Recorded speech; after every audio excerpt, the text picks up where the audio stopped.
Welcome, everybody. Mark O'Donnell here from Operations Excellence. This is episode 12, our one-year anniversary of the Operations Excellence podcast.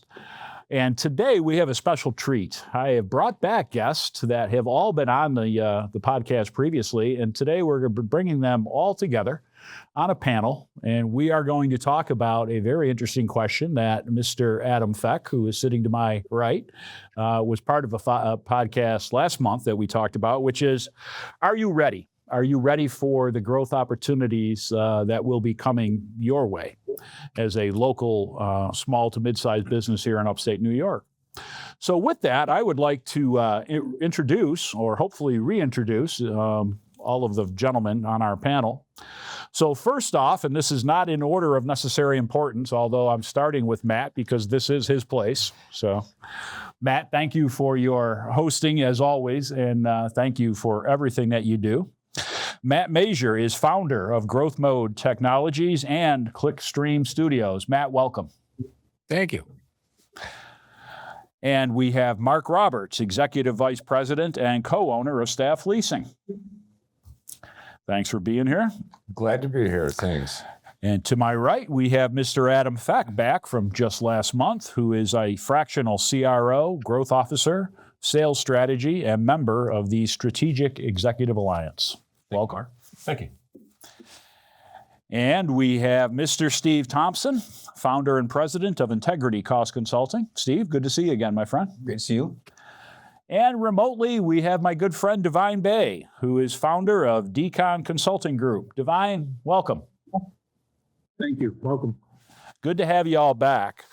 So I'd like to kick it off with that question, but let's kind of dive in a little deeper. And you know, one of the things that came to my mind thinking about it as I was preparing for the episode is how will local companies attract and retain the best talent when they're going to be operating in a job market very quickly that's where the demand is going to outpace the supply of top quality talent.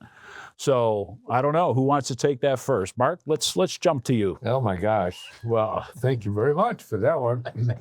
I would say that probably one of the main things you're going to be looking at is being competitive with the other companies that are out there going after them. We have found that with a lot of our clients, you know, 'cause we're an offsite human resource department helping small businesses with payroll, HR, and employee benefit package and managing the comp. So that's ballpark.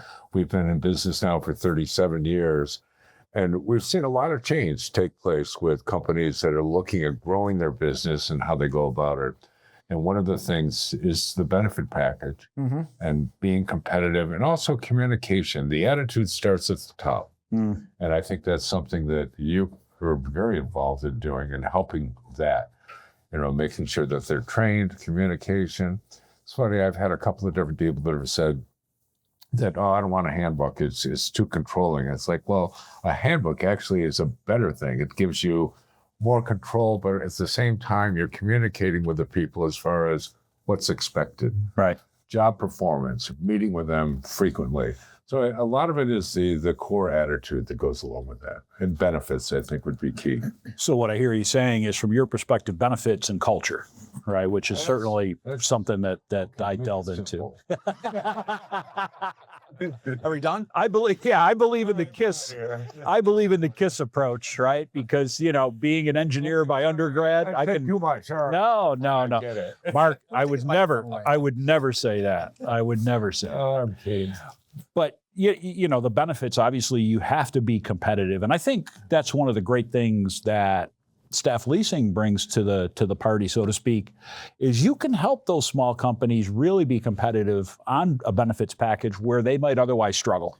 Well, it's not just the cost of the benefits, it's the administration of it. Yep. For a small business with 10 employees to end up having a choice of 5 health plans, 2 dental, life, EAP program, long-term, short-term disability, all of the benefits, putting that together is one thing, but then administering it. Right. Making sure people are on and off. I actually had a client once that before they became a client, we did an assessment of what was going on and found out that they had 4 people that had left. 3 months prior, they were still paying for the family health plans. Oh, wow. and trying to get that back off. We were able to get 2 of the months, but it still cost them several $1,000s Right. they spent in benefits that these people, they aren't going to say anything. And that was really just because they didn't have the They didn't people to understand it. spend the time Exactly. that knew it. Yeah. And the COBRA letters and Right. getting that out, all of that. There's a lot to it. It The is a, administration portion of it is an awful lot for these small businesses too. yep. Our slogan in the beginning was mind your own business. We let you concentrate on the business you know best. Right. And since then it's expanded quite a bit. So I like that. Mind your own business in a good way, right? Focus on what you're best at, right? Don't try to be all things. I love that. Mr. Matt, what do you think about that question as far as attracting and retaining quality talent? I know you and I actually did a couple seminars on that a while back. Yeah, ironically, I was going to say we've spoken on this topic Yes, once or twice. yes, we have. like you and I. So there's always the basics. Everybody goes to the basics, right? You got to pay people right. You got to have the basics of benefits, like Mark says. And just a quick shout out for Mark and Staff Leasing. Our company is a staff leasing client, and being able to get the benefits and the level of benefits and the pricing of benefits that you get for them, for me, for a small business, has been a huge game changer and has helped me land a lot of great talent. But those are the basics, right? I feel like everybody knows you got to pay people. At that point, when everybody's doing that and it's a level playing field, it goes to now, what do you do? And to me, that's where the culture and that's where the values of the company really come in, and making it a place people want to come to work. When they have their choice of 4 different places, how do you stand out when it's not just free pizza on Fridays or things like that, but real genuine things that workers value. And, that's, to me, the best way to retain folks. Appreciate that. And I know one of the many things I appreciate about how you operate your business is the culture that you've created. And I think that speaks a lot to you and to the people that you bring in. Can you talk a little bit about the culture you've created with Growth Mode and how that also has helped to attract and retain that quality talent? Yeah, it's funny. It's not one of those things I never necessarily set out and said, here's what my culture is going to be. Right. It's been sort of a natural evolution of just how I have wanted to be treated, and having been an employee myself, for many years back in the day, I know what I liked and what I hated about organizations and leaders and things of that nature. And in many cases, I tried to just not be those things that I didn't like. But I've always really believed in finding the best people. And when you do that, the pieces come together. You don't have to micromanage. You don't have to do these things. And if you don't have those toxic people, that goes a long way to making the rest of the team pretty happy. So, Right. I would say I've managed to build culture by piece, adding good people and letting it build itself, if that makes any sense. It does. It makes a lot of sense. When you're interviewing people, it sounds to me, and I don't want to put words in your mouth, so this is a question, I guess, more than a statement, but I'm assuming you're looking deeper than just, do you have the IT skills or whatever skill set? You're looking at, what kind of person is this individual? 100%. And the thing about that is, like, IT specifically, we're a managed services company. So what we do is we provide IT services to other businesses. At the end of the day, we're a customer service company. There's Right. lots of people who are technical. But to your point, Mark, I hire technical people for their personality almost more than for their technical skills. Bingo. you can train them. There's a lot of those people that come in with a great bank of skills, and that's cool. And that's also something that they can learn very easily. Right. So if they have that basic aptitude, again, you check that box, and now you go look at who is going to be a real person to our clients. Right. In the IT world, somebody's got a problem, they're freaking out. Who is a technician who can help make them feel better on top of fixing their computer's problem? And that's absolutely a huge part of it.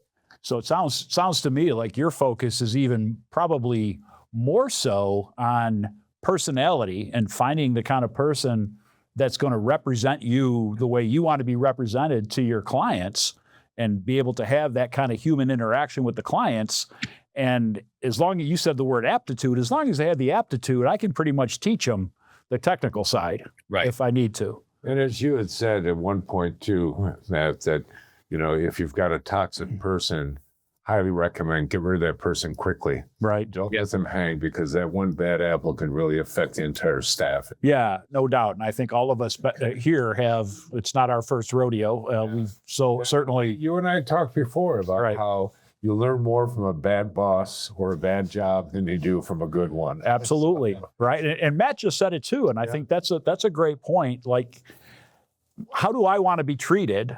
Right. And what were the best aspects when I was happiest about how I was treated, and what did that look like? And then even when it didn't feel good and didn't work good, what did that feel like and what did that look like? And now as a leader and even a company owner, right? How do I put that into practice? And I think, Matt, you give yourself a little bit less credit than you should, because maybe you weren't consciously thinking about culture, but you kind of were without using the word culture. Fair? I think that's probably fair. Absolutely. All right. Cool. I appreciate that. Mr. Davine Bay, thank you again for joining us. Yes, absolutely. Pleasure to be here. I think Matt and Mark both touched on two key points, right? Culture and processing compensation. What I would add to that is that most companies, most small businesses, rather, have never really taken the time to really build a real hiring system, right? I mean, the job ads simply don't attract the right people. They're more like HR documents. The careers page doesn't really tell the story about who they are as a company. And the interview process is oftentimes inconsistent, right? And so new hires also, when bringing someone on board to an organization, I often tell leaders that the recruiting process does not stop when the person says, I accept. It actually sets. You have to onboard that person to the organization, make sure that that person is making the right connections internally, not just having the laptop and the badge and the cards. So I think a lot of times the hiring engine, once the hiring engine is fixed, companies are able to hire better people faster and keep them longer. And what I would also say is this right here: we are at a different time. The days of someone spending from day one to the gold watch with a company, those days are behind us, right? Yeah. People have a short window. So it's not about how long I can keep this person here. It's how do I maximize the experience and how do I maximize the value while they're here? And when they move on, right, they have a very positive experience with the company. And that word of mouth passes far more faster and far more effective than any ad can do. Right. Absolutely. You bring up a couple great points. I think a lot of companies don't see the recruiting and hiring process for what it is. And you mentioned, tell them a story, who the company is. And is that done consciously? And does everybody that's part of that process understand it the same way?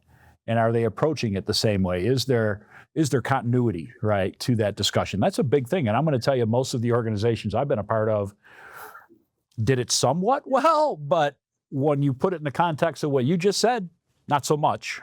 Right? There was not always continuity. And I think the ball got dropped. And therefore, the person being recruited, even if they were offered the position and accepted, oftentimes comes in with a incomplete or not completely accurate picture of what the company is and how the company operates, right? So that's a great point. And I think the other one you brought up is when they accept. Now I think you said the process resets, right? 100%, right? Because really, that person's experience with the company started from the moment they entered the recruiting process, and it continues for the whole time they're with the company. And a key point that I think a lot of companies don't do well is the initial onboarding and training. That's one of the things that I was going to say, the exact same thing. That's one of the things that we focus on. Make sure the communication is there. They're explained the benefits and what's expected. Right. From day one. Yeah. And that's one of the things. They talk about an operations manual and a handbook. They're totally separate. Yeah. an operations manual really talks about the company and procedures and whatnot. Yeah. Handbook is more your employment. So, Yeah. and so, Yeah. It's process versus, Absolutely. human relations. Very much so. Mr. Adam, your thoughts on this? Yeah, it's really interesting to hear the perspective so far. I jotted down culture, when Mark started speaking, and then you used the term, and it's just a lot. I think we're talking about the very similar things, and I appreciate the opportunity to come in and take our own piece of this, right, our own angle. And I have like two ways of looking at this. One is external, and I don't think we can live and work in central New York and not recognize like the transportation, the housing, childcare, that, this is what we hear about, like if you're on the county level, on the highest levels, right? So anything anyone can do to help people come and be at work, that's one thing that I have no expertise in whatsoever, but I just feel we're remiss if we don't call it out. The other side, on the inside, I'm in sales, right? And so's, by the way, everybody. Everybody, yeah, absolutely. If you take that approach at it, one of the things I always strive for, and I think about my own experience where I've done well, is where I've had the most opportunity. And in sales, we talked about this last month, but I was straight commission for gainfully unemployed rather for, decades. And that's just, it's not for everybody, but nonetheless, like even in a structured position, whether someone's a W-2 in a sales world, like there should always be opportunity for them to contribute and be rewarded, and take that principle outside of the direct I'm in sales person to customer service, like Matt was talking about. And how do you incentivize people to provide the best and be invested in the company? And so I almost always try to incorporate when I'm someplace new and trying to build culture around contribution. It's to build some sort of bonus for just across the board, right? I call it like a tidal bonus, right? It's a rising tide concept. Recognition. And it's recognition. And it's, if it's you bring in a referral, that moves business. It's the cheapest way you can make business. So you can compensate someone $50 for a referral, there's ways of playing that game and doing it with everybody. So I think that if you take that concept and you apply it, not just monetarily, but also with respect to people's own personal and professional development, where someone like yourself can really help guide.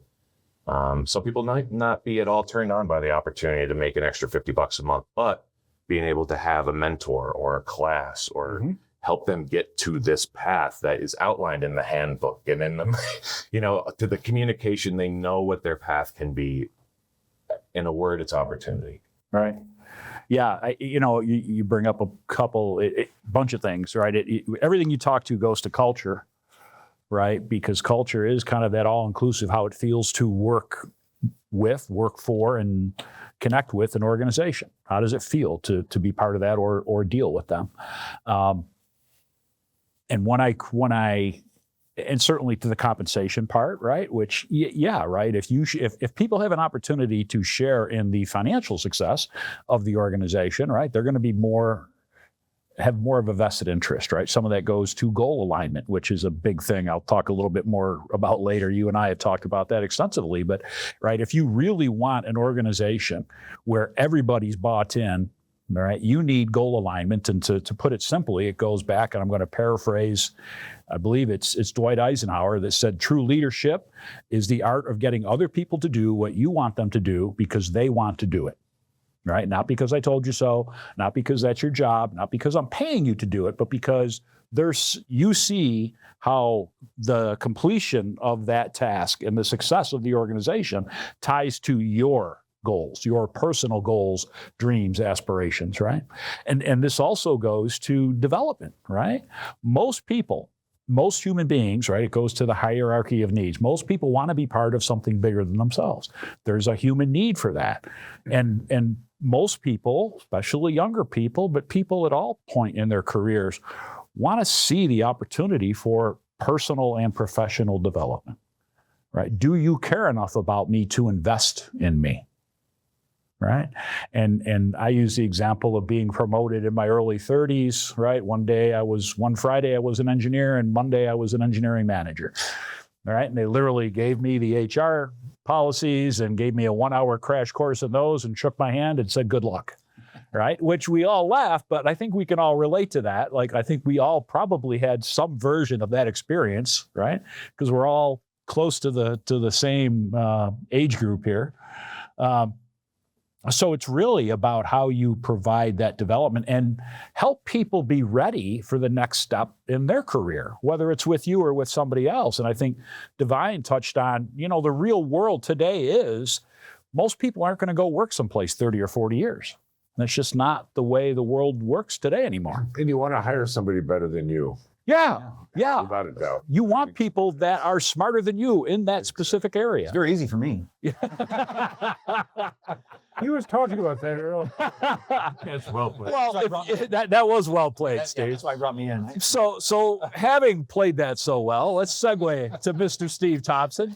What are your thoughts on this? I mean, so everyone has made some great comments, and I can't, everything's great. I can't, say, oh, that's wrong. Everything is perfect. I came up with like 5 words. A company has to be stable. You have to have clarity. You have to have opportunity, transparency, flexibility, all those things. Obviously benefits are very important. But being financially stable, is this company I'm interviewing with, are they financially stable? Right. Are they clear on what is expected of me? How can I get to that next level? Right. And I have some examples of that too. Even I've talked to some auto dealerships. They say there's a technician shortage, but really it's the training that's the problem. And so as soon as they come in, some of the better dealerships, as soon as someone comes in as a technician, they're given this handbook saying, if you want to make $50 an hour, this is what you need to do. This is the outcomes we need from you before you can go get $50 an hour. So it's, or whether it's 75, it depends on what geographic area you're in. Sure. But even I'm on a nonprofit board, they're always trying to pay a little bit more. Right. It's like, let's try to describe your mission. Like, what is it that, why are you guys in business? What's your organization? Well, to tell the story, right? Exactly. What's the compelling story of the organization? Right. All right. And I think Davine got to that early. Yeah, exactly. Yeah. It's all important. And we're not just going to give you a title and just, here you go. Here's your clients. Here's your responsibility. Here's what you need to do if you come in as a direct support professional, whatever it is. What's next? Yep. You want to be a manager? Here's what you need to do. Type of thing. I think they need that clarity and constant feedback. How is this company looked at from the community as well? Yeah. What are you projecting as your company out to the other people? Well, and do you even know the answer to that as an organization? Yeah. Because I would bet that there are some organizations that think the answer to that is one thing, and it might not be the real, truthful Very true. Yeah. answer. They think it's what you they look think. on Facebook. Right. and Right. You look on Facebook and LinkedIn and other comments, and that you're my company website, and you've got people that'll go on and give you reviews. Right. Yeah, I think a lot of them benchmark the wages, because even this one nonprofit, they're saying, we're $1 less, than other. But it's like, well, do you benchmark how you're perceived? And Yeah. I don't know. And have you done? Have you basically gone out like you were a person? Because that's what people are going to do. Everybody, we all do that homework now because it's not hard to do, right? Like you can go figure out who somebody is on LinkedIn and Facebook and all these other platforms, and it doesn't take you that long. 30 minutes, you can get a crash course on who somebody is pretty quick, right? And so they're going to do that about a potential company they want to work for, organization they want to work for. So do your homework and understand what the community is really saying about you, and then, right, think proactively as the leadership team of that organization. If we need to change that view, how do we do that? And Right. on the other end of it, if you're looking to hire somebody, how many people go on to that person's social media and look at what they're projecting? Right. Look at what they are saying. Look at where their views Sure. are. How are they going to fit in with their political view, religion, whatever? It's not that any of that matters. It's just how do they portray themselves? That is very important when you're looking at bringing, as Matt talked about, saying, are they going to fit within our culture? Yeah. I think that's really a great point. If you're going to make use of all of the information that is now available in our That's amazing. world today, why not at least look and try to get some more information? because at the end of the day, I think Matt had a great point at the very top of the discussion, right? It is probably in most jobs, if not all jobs, at least equally important, maybe more important, Are you is a fit? what kind of person are you, and are you a fit for our organization, right? And the more information you can get on that, the better, all within bounds. Davine, I do want to circle back to you because I know you talked about how the process resets once somebody's accepted an offer. And I know part of what your organization does is literally help. If you're bringing in somebody from outside the area, you help that individual with a whole bunch of stuff when it comes to relocating, which is really interesting. You want to talk about that for a minute? We know from recruiting oftentimes, especially if you're recruiting someone that's coming in from out of town or recruiting someone locally, you're not just recruiting that individual, you're recruiting the people that are attached to that individual, Right. Their spouse, the children, the caregivers. And so we know in recruiting, I'm very persuasive. I can, sell water to a well.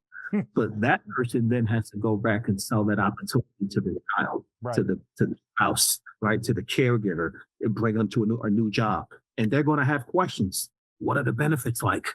Where do I get my hair done? What church do I go to? All those things that I think that are somewhat blind spots for organizations when they're bringing someone into a new market from out of town.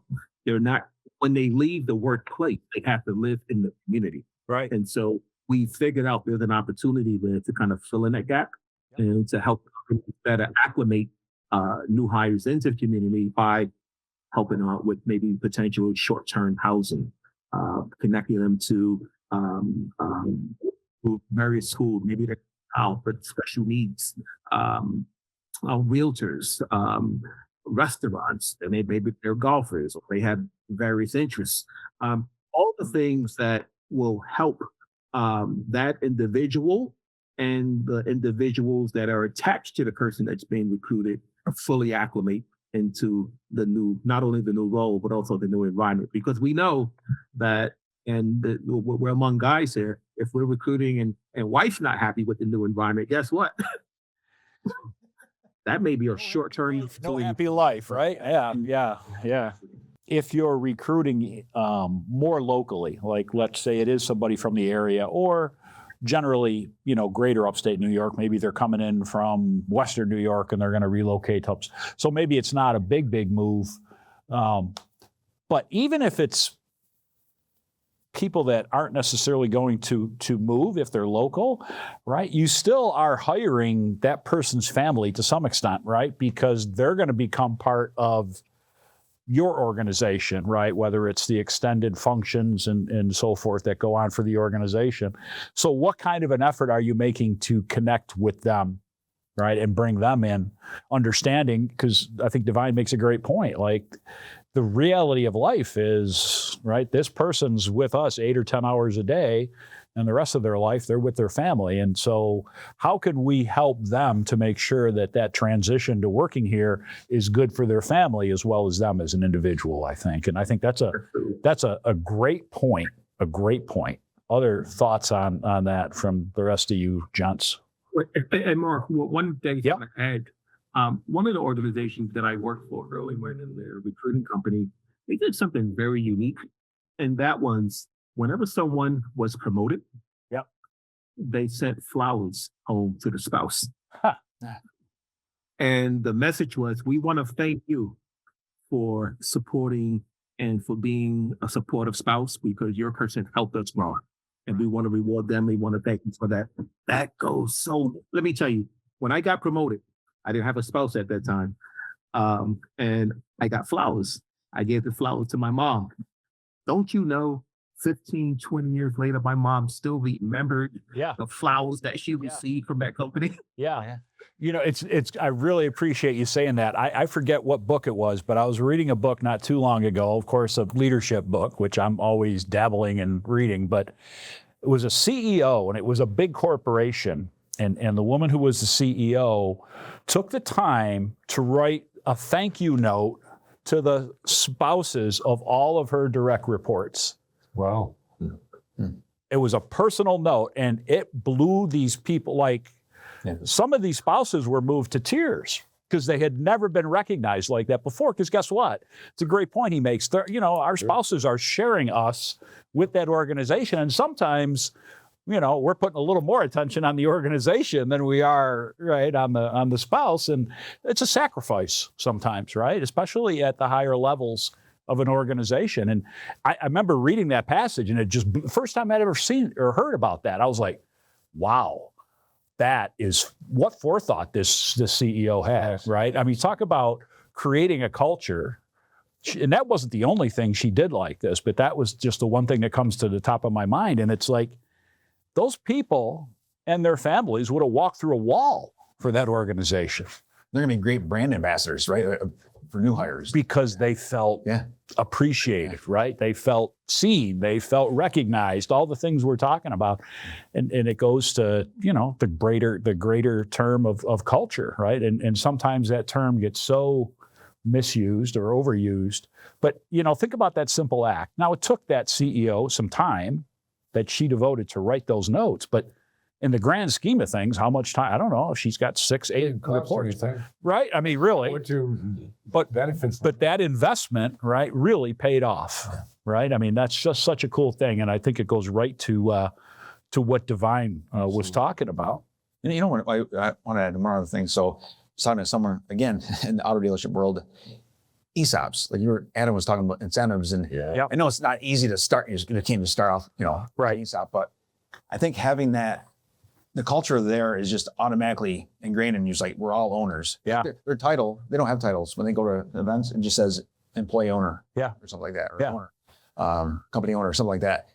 So, I mean, everyone's, I know we're probably a little, getting into that bottom line portion where we're saying we're trying to reduce costs, increase revenue, and as you're growing, but that's everyone's concerned about. And that's what you do? Yeah. Is the cost? Yeah.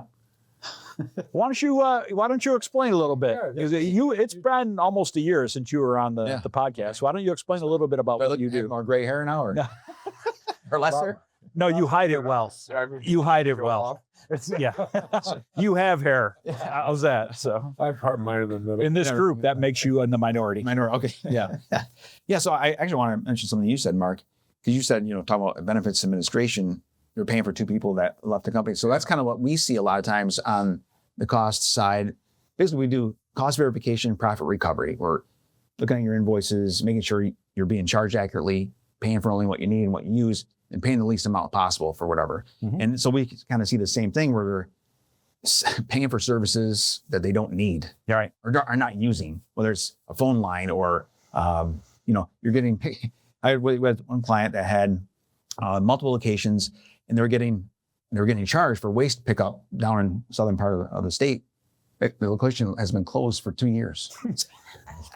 And they were still paying that. Oh, yeah. But no one, It's going to happen. Yeah. And what that does, that goes right up to the bottom, or the top line, basically, so that you can take care of the employee. Exactly. Right. It all feeds into that, right? Yeah. So, I don't know how much detail you want me to get into, but. No, I think that summed it up pretty well. That summed it up. And typically your focus is on the longer term contract stuff, right? Yeah. The service. Waste removal, phones. And, laundry, industrial laundry, right. Utilities. Right. We benchmark all their, every line item on their invoice. Yep. They're paying the least amount possible. That's where a lot of people don't know what they should be paying. Right. They just don't know. Right. And they don't have the resources you have because you have data. Right. That they don't have. Right. That you can compare everything to your right. Waste experts, industrial laundry, they know. And the cool thing about your business model, they don't pay you a nickel. Performance-based, right. Right. You're all performance-based. You get a piece of whatever the savings are. Right. So if you don't save them anything, they don't pay you anything. Right. Do you have like a whole software offering or program or something?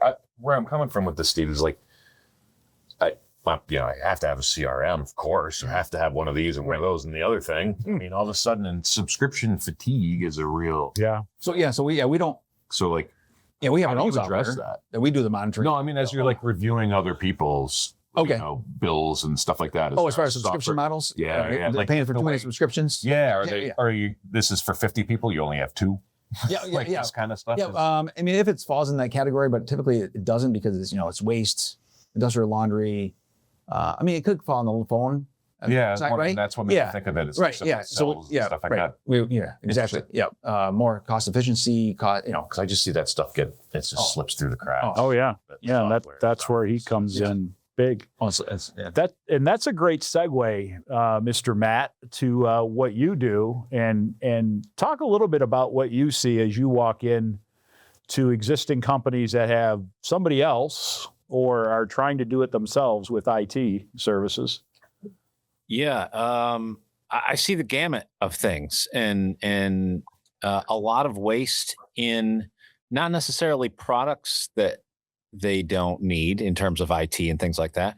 Oftentimes, I see folks paying a lot of money and not getting the products they actually need. That's one of the biggest things that's been a little bit of a challenge that we've seen is, people need cybersecurity. People need proper update protection and monitoring and things like that. And you look at what they had to start with or where they were when you walked in the door, and they don't have any of those things. And in some cases, we're spending more money than what our team charges for the whole package. So that's something that I see, and in all honesty, creates a lot of inefficiencies as well, because if they're missing those key tools, or in many cases, key services, they're not getting the help that they need, even though they're paying for it. That's huge. If we could talk for a minute as a group a little bit about scalability, right? Like, how do you know if you're a small to mid-sized company, you've got, 25, 30 people, you've been in business for a couple generations, you're making a profit, you do see that there's going to be opportunity for you, maybe explosive growth. How do you know if your organization and what you do and how you do it is scalable? What are some of the thoughts from the panel on that? Because that's a big question, right? Like, is my organization and processes ever, what do you see, and what's your experiences with that? Well, I'd be spoiled with that one, because that's one of the things. We've got clients that have 2 employees. We have clients with 300 employees. So you've seen all of it. We've seen it. Yeah. We've been able to, different companies at different levels have different needs. And that's one of the things from our standpoint. But when you get into what Steve does and what you do, that's a different level. And that would change more where we can adapt with what we do to the different size companies. Right. So let me ask you this, because you must have seen it with your clients where you've gone in and let's say they were 10 or 20 employees, and then over time, somewhere down the road, they're 50 or 100 employees. We went from one client that had like 45 up to 300. Okay. And so what were some of the challenges that they faced with scaling up? Communication. Okay. And it's just not only, our portion of it was fine, but then the internal. Yeah. How do they get the rest of the stuff set up? How is the internet? How is the communication? How is the phone system? How is, with the location? Do they have the right space? All of that is growth. Right. And it's all challenges that they're going to have in looking at it, and having people that you can go to that you can trust. Yeah. That's the main thing, that a lot of people go into business because they're good at something. Right. But they don't know the other aspects of it. Right. And so that's where they need to, they don't know about how to save money, and look at things, and because they've been doing it that way forever. And it's. Yep. That's a great point. And I think you and I talked about this last month on the podcast, that, the best leaders, we all have an ego, but have enough humility to say, I don't know, and raise their hand and admit that, and then go get whatever help they need to figure it out. That's a great point. Matt, before I get to you, Matt, I want to jump to Adam, scalability. So you're leading a sales group, or a company comes to you and says, oh my God, we see this as explosive market growth opportunity. From a sales perspective in a sales organization, what's that look like? Fun. Best kind of problem. Yeah. Oh yeah. Those are Rockefeller problems, right? Yeah. Fun. First world. All right. Yeah. Let's get it on. No, to answer your question, kind of the first iteration of it, it's, I think the two things I think out of the gate are process and infrastructure. Yep. Because when we talked about this last month about scaling chaos, that is not fun. No, but it's equally not it's at all. actually easier than not scaling chaos. But it's this idea of like, okay, are there processes that can be repeated? Yep. So that as we grow with people, the processes will also evolve over time. They're not, Right. we won't be unimpeded by progress. Mm-hmm. But at the same time, can people come in and be comfortable and have the opportunity to know what those opportunities are? And the other piece is just simply infrastructure, where it's not a place that I tend to spend a lot of my time on the shop floor. Right. Making sure I TDO, there's MACNY, there's people that can do that in the manufacturing. Sure. It's far better than I just need a level of confidence that we can meet the goals once it's met, once the orders start coming. Right. If you're going to take an order and make a promise, you want to know you can deliver it. I do. 100%. It's critical. And it's that sometimes I think is unfortunately an afterthought. We talked about this last month as well. It's ready, fire, aim.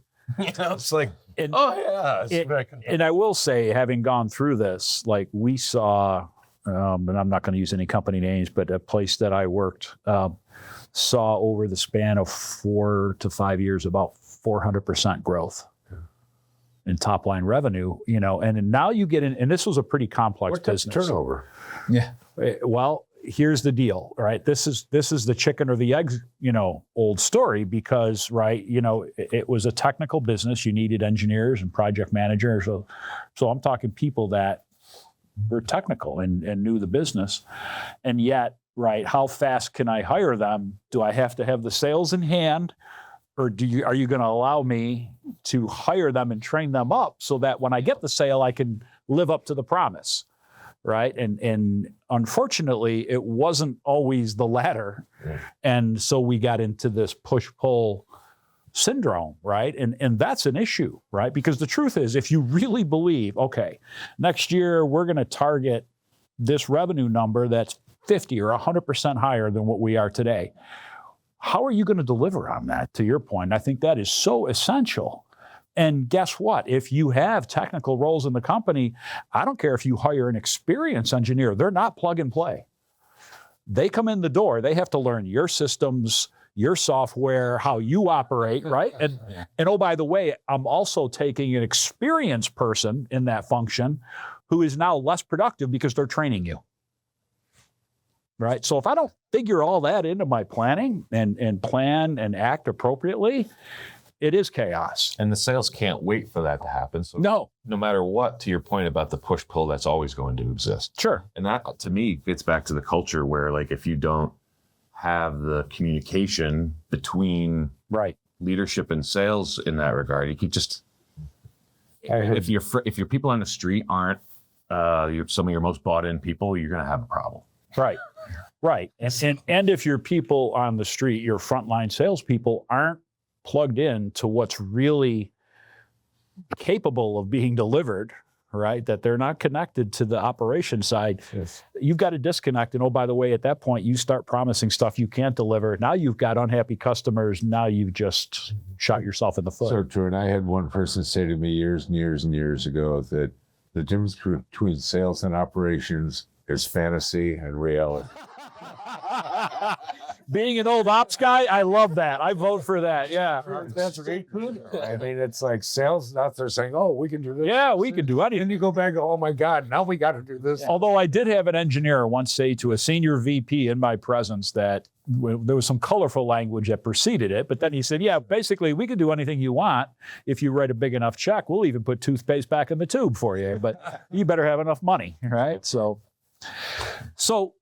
shifting gears and talking a little bit about scalability, Davine, I want to reach back because you talked about onboarding and training, and I'd love to hear what you've seen in your experience, both working for others and with your current business and that business model, when it comes to, if I go from hiring 1 or 2 people a year to now I've got to hire 20.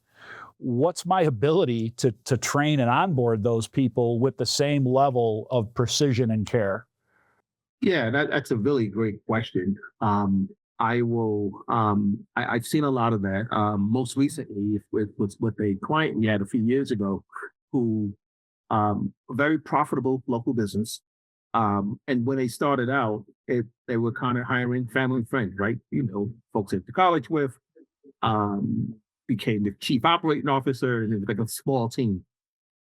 The business started getting legs, started to grow. It was time for the owners to get out of the kitchen cooking the chicken to now being the people preparing the buildings. Right. And there were some growing pains there, right?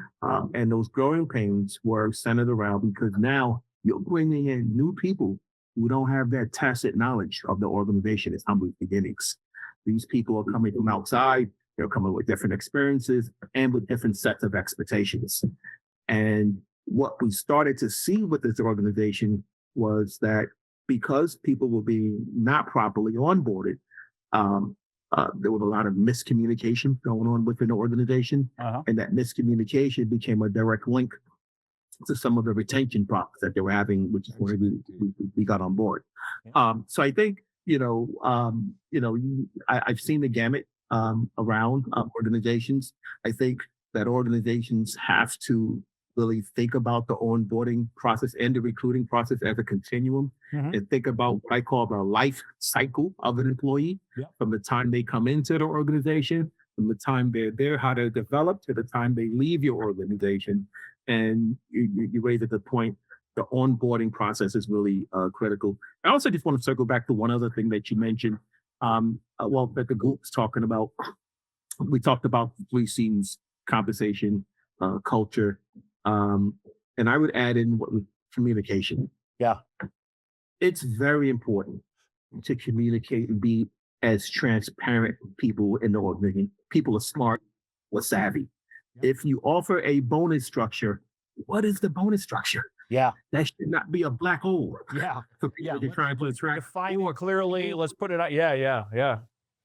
Right. No, that's point. And if you are not at liberty, or if it's really true discretionary, say that. Hey, it's a discretionary bonus. Right. It's based on how we perform.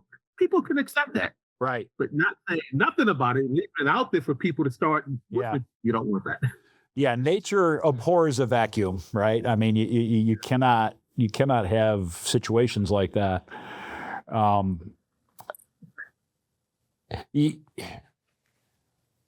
So I think what I'm hearing, Davine, is, and sounds like a kind of an undercurrent really, is planning, right? And having some really deep forethought and discussion internally and looking at everything. Everything's on the table. If you're looking at growth opportunities, really you're looking at everything in the organization, right? From the onboarding and training, right? How do we scale that up? What resources do we need, right? To the sales organization, to the chicken or the egg syndrome, right? With the operations, how do I ensure that if I go out and have this explosive sales growth, I'm going to be able to service it, right? And I need to make sure I make those moves in an intelligent, timely fashion. Otherwise, that growth can turn into a negative, right? Where I could destroy my reputation in the marketplace potentially if I make promises I can't deliver on, right? I think that's I think a lot of this just goes down to planning, so strategic planning. Do you have a strategic plan? And oh, by the way, is it just some document that's collecting dust on a shelf or in somebody's drawer that you haven't looked at since you completed it? Or is it a living plan that you're reviewing and living to? Is it driving how you do your business? And does the plan include everything that we've talked about here today, right? And oh, by the way, probably succession planning, right? I mean, if you've got people that are aging out or owners that are planning on, stepping out of the organization. And I deal with that with some of my clients, next generation coming in. Are they ready, right? There's all of those kind of questions. So it's planning. You touched on one other thing, and you said communication, Davine, and I want to run with that for just 1 minute, because I think it gets to a lot of what we're talking about. We've used the term transparency, I think was what you used earlier. And Davine is talking about communication, and he's talking about onboarding and training. What I'm thinking about when I hear all that is performance management. All right. And performance management starts before I hire the person, literally, right? And oh, by the way, it's not just an annual review. Like an annual review is about that much of a process that should look like this. if I do it well. And it touches on everything we're talking about. I do a really good job defining what this person's role is. Is there a job description that's actually not just some HR document that is truly defines what the expectations are so this person knows, right? The first day they come in the door, are they meeting not only with their direct manager, but other management people in the company and their fellow team members? Do they have a chance to right from the get-go? Do they feel welcome? Do they feel included? Probably meeting with the other people should be done even before they're hired. Yeah. And there's something Matt and I talked about. There's a concept called 360 I think engagement. that's so important. So that you can. And we did see this. How are they going to fit in with the culture? Great point. We did this at some of the companies I was with where we would have, say, and I'll just use engineering teams, we would have some of the key members of that team, their peers, part of the interview process. And we would value their input. Like, hey, what do you think? And a lot of times when they said, yeah, this person will be a great fit, it turned out they were right. Yeah. Right? Or that person. Yeah, like, no, we'll pass, right? We, there's a lot of credence to that. But, back to the performance management, just to tie a bow on that, you're talking about communication, transparency, and goal alignment I mentioned earlier, right? Performance management, I need to be having, if I'm a leader and I've got 5 direct reports, I need to be meeting with them at the very least once a month with every one of them, one-on-one. And it can be an informal discussion, but it needs to be a two-way discussion. Hey, me as the leader, this is what I see. Here's what I see going on. What can I do to help? How can I help you, right? How's it working for you? What do you need? What's not working well? But it's also an opportunity as a leader to connect with that individual and build the relationship based on trust over time so that they start opening up to you and you can better understand what are their dreams, what are their desires, what are their wants. I go back to a guy we had who was a wicked talented engineer and we tried to make him into a manager. It just didn't work out. It wasn't his forte. No, okay, it happens. It took another year before he finally opened up and said, I'd really like to learn about the electronics, the control side of the business. Really? Like, this was a disconnect internally between controls and mechanical. It's like all of a sudden this guy became the liaison because he had a desire to learn that. We never got him and communicated it to open that up, right? And we find, but you don't know, right? If they don't tell you, you don't know, right? So you can't really get goal alignment if you don't have that kind of relationship where they open up.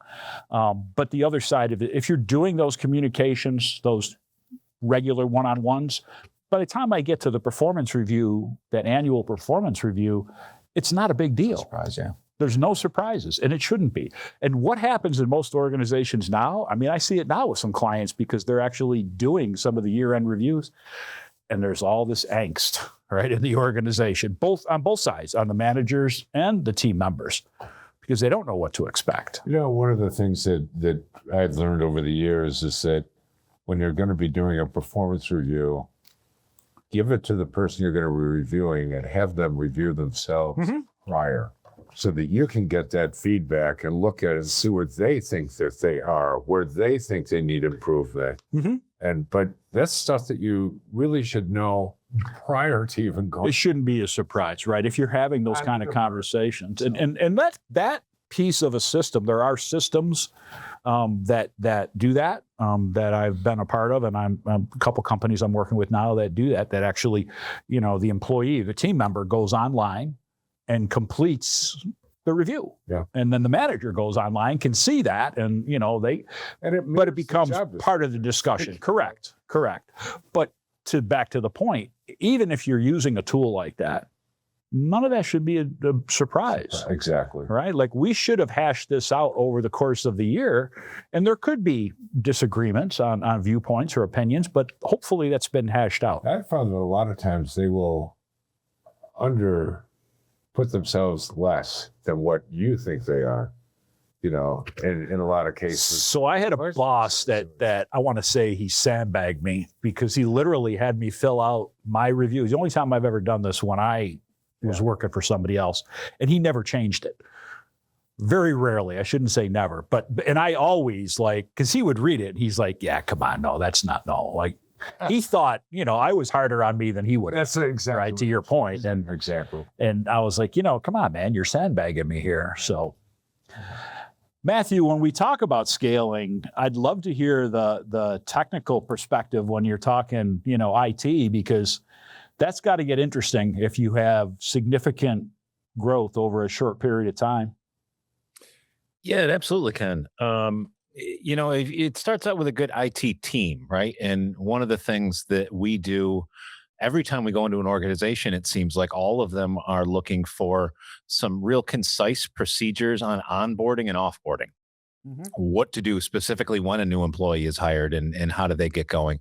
So just having those plans and those procedures throughout the organization, whether it's triggered by HR once a person's hired or whatever, that's super important. But then the next thing is just the straight up infrastructure, right? So if you're a 20-person organization and you're going to be a 100-person organization, you need to buy a bunch of computers. And chances are you need maybe some office space, and maybe that office space needs networking to make all those computers work. And do you need additional shared printers if you're still doing a lot of paper? Those sorts of things can be big considerations. And something that is also, if you're properly prepared, very easy to scale, because all of that stuff is easy to plan for. You can boil down the cost of all of the infrastructure on a per head basis. Right. So for every new employee, I'm going to spend an extra $2,000 in IT. And then you can budget and allocate, and then it becomes pretty straightforward. Again, as long as you've got those procedures to implement when the day comes. Right.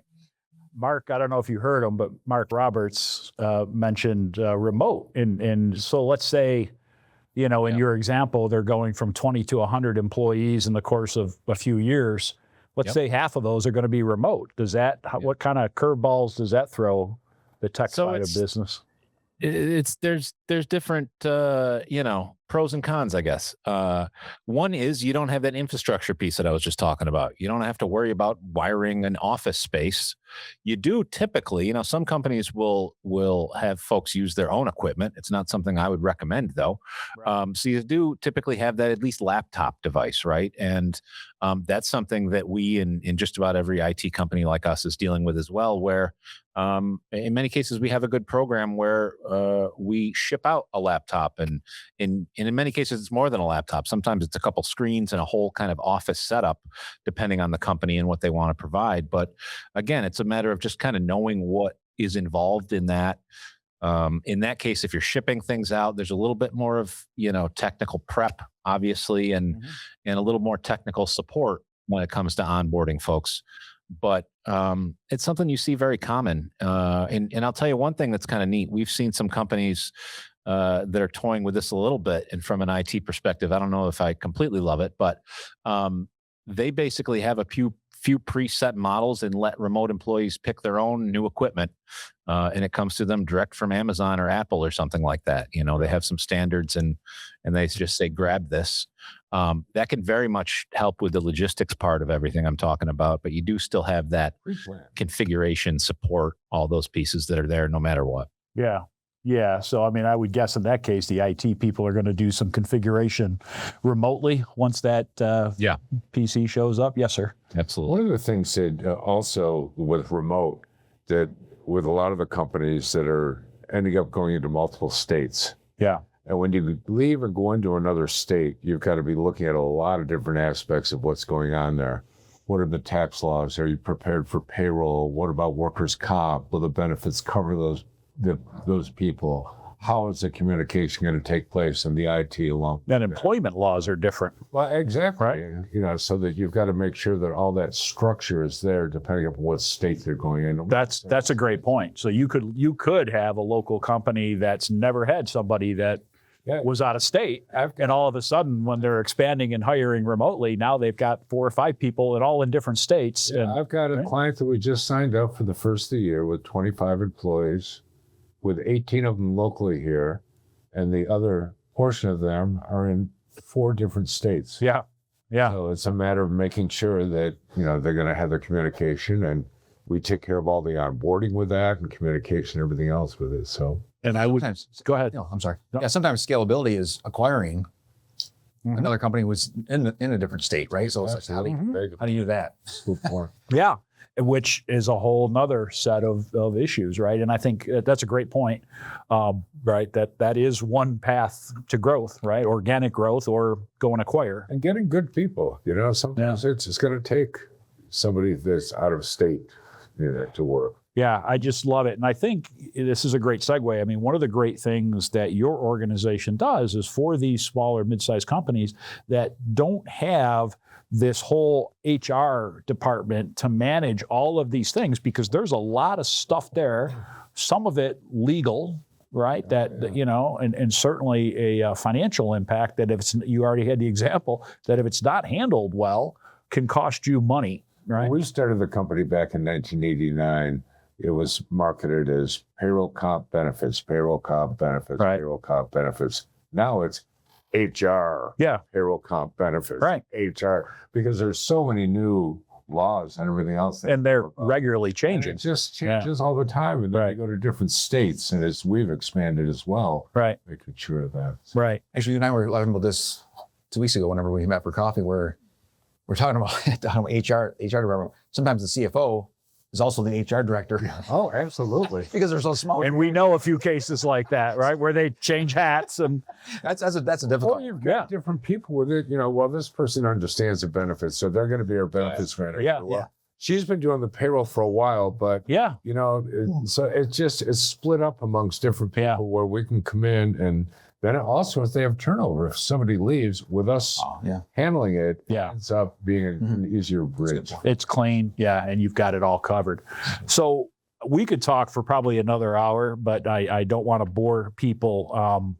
But I want to thank this panel again. You guys are unbelievable. I am truly blessed to have all of you as business associates and friends, and I do consider all of you both of those things. Back at you. Appreciate that. But I would like to close and go around the room here physically and virtually and give you each just an opportunity one last time to tell our listeners who you are, what you do, and how to get a hold of you, right? Because I think one of the values and one of the points I wanted to make with this episode is to ask the questions that we've asked and have this discussion, but to let these business people know, hey, locally, there's a lot of resources out here and we're here for you, right? And we are all vested in this community in a very real way. We live here, right? This is where we live too. So with that, because Mark, you were just chatting, why don't you carry on? All right, Mark Roberts, co-owner of Staff Leasing. We've been in business for 37 years. It's an off-site human resource department, helping with payroll, comp, benefits, and HR.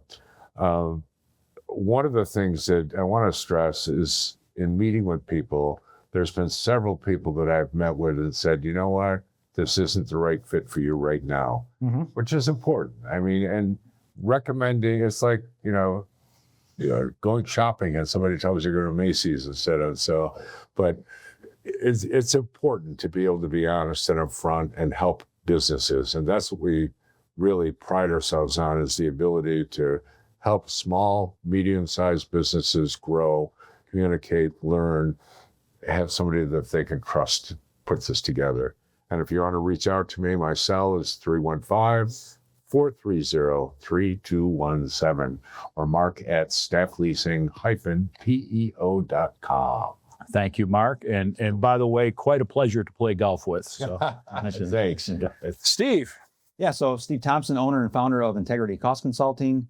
Actually, next year, 2026, will be our 10th year in business officially. So if someone could send us some of your flowers. Congratulations. We'll get right on that. Need a promotion. Yeah. Flowers are in the mail. Yeah, there we go.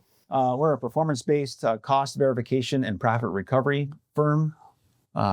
We have subject matter experts and large benchmarking databases in utilities, telecom, waste disposal, industrial laundry. And essentially, we help our clients ensure that they're being charged accurately and paying the least amount possible. And fortunately, since we do work on a performance basis, over 90% of the time, we will find a meaningful impact to the bottom line. Beautiful. And actually, the best way to get a hold of me, probably LinkedIn is probably the best. Or call Mark. Or instead. if I'm on the golf course with Mark, he might be on the 9-12. I'm on the 10s. I'm not sliced over there. Steve is also a joy to play golf with. Apparently I've played golf with a lot of people. Mr. Adam. Yes, sir. Thank you. Adam Feck, Mark mentioned at the beginning, the Strategic Executive Alliance. It's a cooperative of fractional executives. So it hasn't spread like wildfire as a concept upstate yet, which is fine. It's lovely. What we're here to do is help, part-time project-based with experienced, executive presence.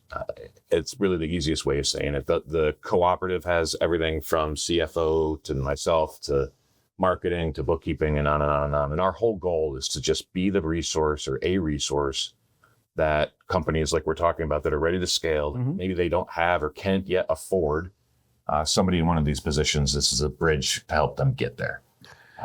So go ahead. Beautiful. Now I was going to say, and you're talking about experienced, savvy people that have some chops. That's the way the organization was built. Yeah, that's one of the things is everybody in the position has held the position, doesn't aspire to it. We're not consultants. We don't tell you what to do and then back out of the room. We stay there, we roll up our sleeves, and we become embedded as part of the team for as long as it makes sense. And LinkedIn is the best place to grab me as well. And again, I appreciate the opportunity to be here. My pleasure. Thank you for being part of the panel. Mr. Davine Bay, I want to especially thank you for taking time out of your getaway. I know you are out of town with your wife. You and I got together a week or two ago. So thank you for taking time out to join us. Thank you, Mark. It's a pleasure to be a part of your discussion again, your podcast, and thank you to the other guests. Really enjoyed the conversation. So essentially, we're at DKON Consulting. We help companies improve their hiring processes. We do that through looking at their onboarding messages, the services when needed, and in addition, we help them land and onboard their individuals to bring them into the organization. We've been around 5 years. And prior to that, I was head of talent management for a number of local employees in the market. And we've worked in various different verticals throughout, Central New York and New York State. And the best way to reach me, have on LinkedIn or area code 315-308-0427. Thank you, Davine. And again, I appreciate that.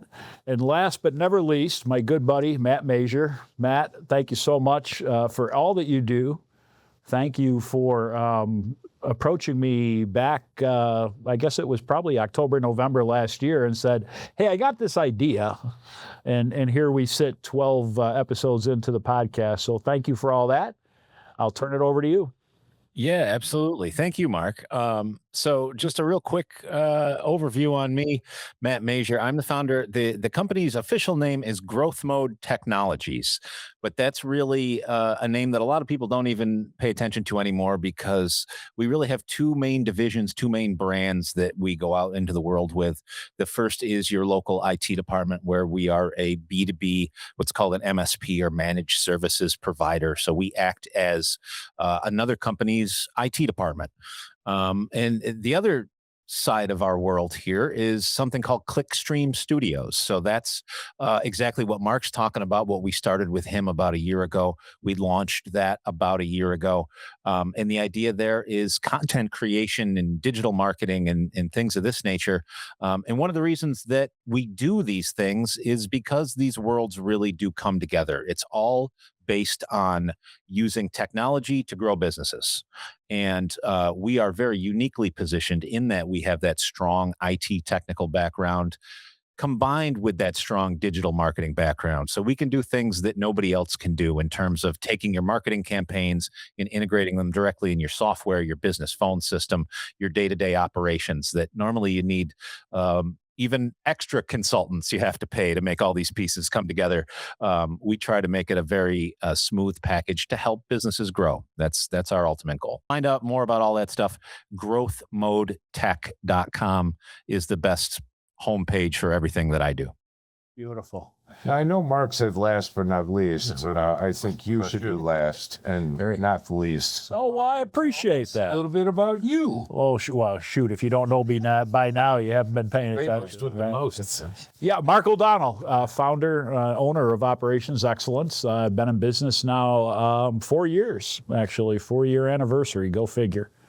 I'd say consultant, but because of, my good friend Adams now, what I really do is leadership and organizational development, right? And there's 3 areas that I can help organizations, both for profit, and I also do work, by the way, with some not-for-profits. Organizations are organizations. It's really the same kind of issues and same kind of resolutions. But the 3 areas I focus on are process, people, and strategy. I don't do a ton of process work, I will admit to that, but my undergraduate degree is in industrial engineering, so I spent a good portion of my young life when I did have hair, by the way, and it wasn't all gray. That was a long time. That was a long time ago, doing some process work. But a lot of what I do is leadership development, and that is anything from aspiring or newly minted first-time supervisors and managers up to executives and people that are running companies.